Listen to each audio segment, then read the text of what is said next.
Hello everyone, and welcome back to Parkitect, welcome back to Fantasy Kingdom. So it's a bit of a shorter episode today, as I'm just going to be working on one building. This is probably how I'm going to finish off working on the park now, to be honest, because there's a lot of just smaller things that need finishing before we're done. I wanted a break from the steampunk theme, so I thought I would work on one of the main street buildings, as there's still a couple that need to be completed. So hence why this is just a 10-minute video today. So nice and easy, nice and quick to put out, which is kind of perfect for at the moment where I haven't got an awful lot of time to be playing the game.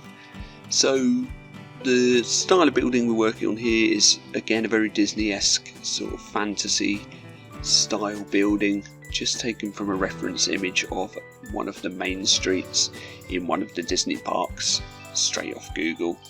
It's very simple building, just using basic textures and using a few beams from various mods and stuff to give it extra detailing. I did have a bit of a problem with one of the mods. After I finished building this, I realised that the textured wall covers mods, or textured walls, whatever it is, hasn't been working for the entire length of this build. So I zoomed out, looked at other bits of the park and realised there's a load of walls missing, which isn't ideal. Then I realised that the last save before this was when I just started the steampunk area. So I went back onto the workshop, tried to reinstall the mod and remove it again and subscribe again and all the rest of it, and it still didn't work. But even if it had have done, when I went back into the park, all those walls were lost anyway. That's the way it works, unfortunately, with the mods in this game. So I had to go back and put in walls in all those areas. Don't worry, you won't have to watch the pain I went through, because I did that without recording it. But yeah, it's not really something that I wanted to be doing, unfortunately, but it's just one of those things.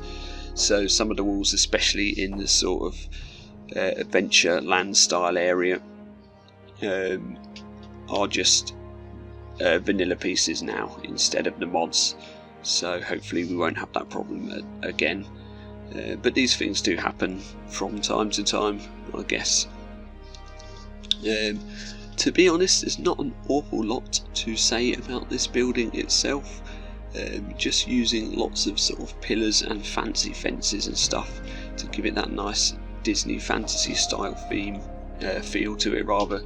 Using some of the fantasy letters as well from the Better Letters 2 mod, I think it is, or something like that.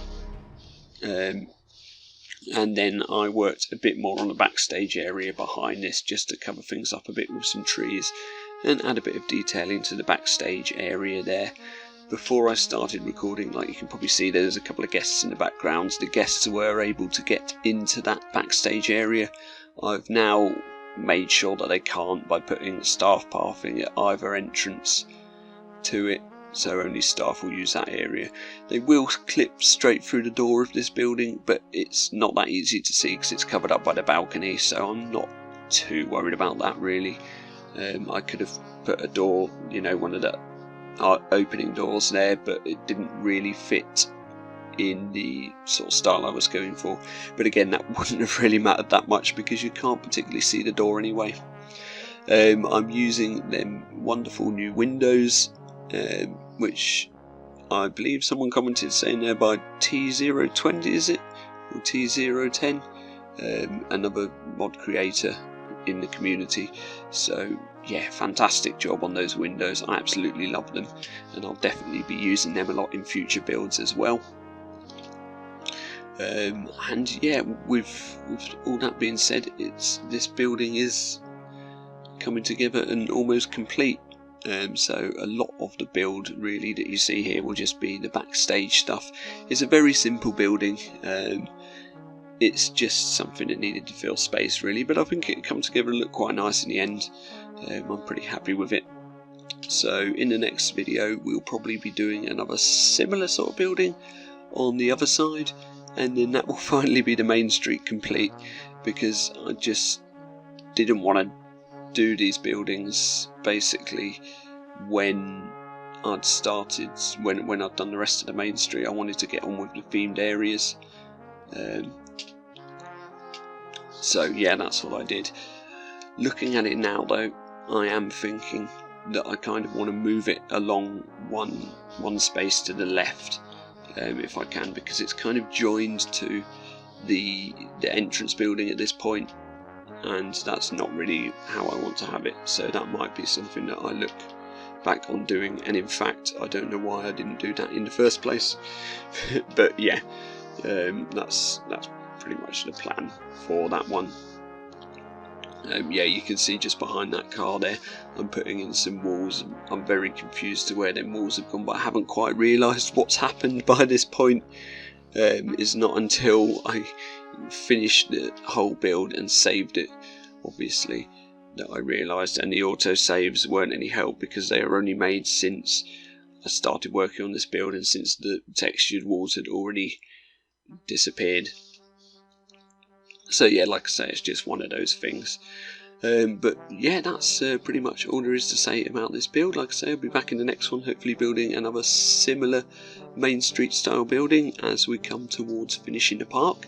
Just a bit more work to do on the steampunk area as well, and either 1 or 2 hotels to put outside the boundaries of the park as well, and work on some of the sort of public areas around the outside of the park left to come, and then that will be it for this project. So thank you very much for watching today, and I'll see you all in the next one. Bye bye.